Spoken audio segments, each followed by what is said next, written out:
Alright, so today we're going to make a fun little play on the traditional Oaks Lily, but obviously this is going to be a mocktail, so it's going to be a zero proof option, and so we're going to have 3 simple ingredients that you can make at home.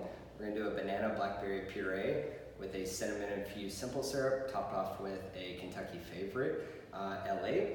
And so this option is going to be enjoyed without a local favorite here in town, a bourbon smoked sugar rim. So we'll provide both options.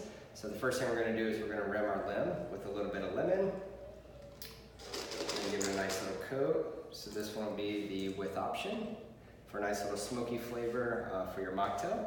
So to get this started, we're going to start with the blackberry banana puree. We're going to go 2 ounces of this.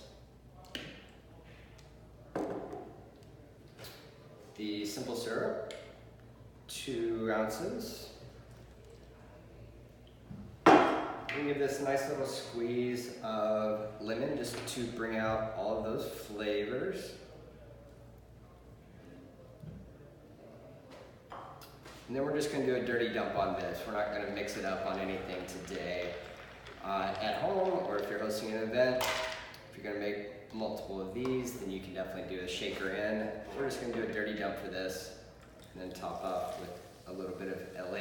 So this is going to be the with Kentucky Bourbon Barrel Foods smoked sugar, and a classic, nice little Lily's drink topped off with an ice orange.